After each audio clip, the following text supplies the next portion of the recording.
ഒരിക്കൽ ശിഷ്യന്മാർ യേശുവിനോട് ചോദിച്ചൊരു പ്രസിദ്ധമായ ചോദ്യമുണ്ട്. ഗുരു, ഞങ്ങൾ നശിച്ചു പോകുന്നതിൽ അങ്ങയ്ക്ക് വിചാരമില്ല. എന്താണ് ആ ചോദ്യം ഉയരാനുള്ള കാരണം? അവർ ജീവിതത്തിൽ പോയ പടകിന് നേരെ ഒരു വലിയ കാറ്റടിച്ചതാണ് ചോദ്യം ഉയരാൻ കാര്യം.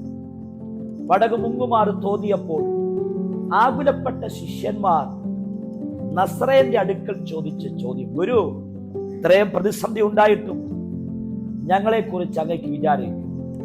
എന്നെ കേൾക്കുന്ന പ്രിയപ്പെട്ടവരെ, ഞാൻ ആത്മാവിൽ നിങ്ങൾക്ക് കൈമാറുന്നു. നിങ്ങളെക്കുറിച്ച് വിചാരമുള്ള ഒരാളുണ്ട്, അത് ഞാൻ പ്രസംഗിക്കുന്ന യേശു. മനുഷ്യൻ ആരെ പറ്റിയാണ് വിചാരമുള്ളത്? മനുഷ്യന് വിചാരമുള്ളത് മനുഷ്യനെ പറ്റിയാണ്.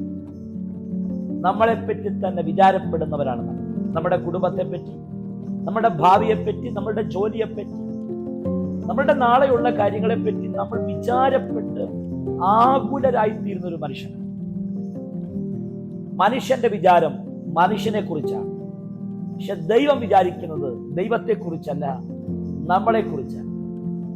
നമ്മുടെ ഭാര്യ നമ്മളെക്കുറിച്ച് വിചാരിക്കുന്നതിനേക്കാൾ, നമ്മുടെ ഭർത്താവ് നമ്മളെക്കുറിച്ച് വിചാരിക്കുന്നതിനേക്കാൾ, നമ്മുടെ മക്കൾ, നമ്മുടെ സുഹൃത്തുക്കൾ, നമ്മുടെ രക്തബന്ധങ്ങൾ നമ്മളെക്കുറിച്ച് വിചാരിക്കുന്നതിനേക്കാൾ അധികം നമ്മളെക്കുറിച്ച് വിചാരപ്പെടുന്ന ഒരാളുണ്ട്, നമ്മുടെ കർത്താവാണ്.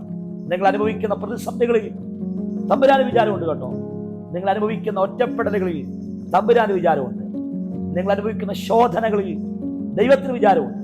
ഞാൻ ആത്മാവിൽ പറയാം, അവന് വിചാരമുള്ളത് കൊണ്ട് തന്നെ ആ വിഷയത്തെ സ്വർഗം പരിഹരിക്കാൻ പോവാണ്. നിങ്ങളുടെ ജീവിതത്തിൽ അനുഭവിക്കുന്ന സകല പ്രതിസന്ധികളിൽ, ആ പ്രതിസന്ധികളിൽ നിങ്ങളെക്കുറിച്ച് കർത്താവിന് വിചാരമുള്ളത് കൊണ്ട് ആ വിഷയത്തെ അവൻ പരിഹരിക്കും.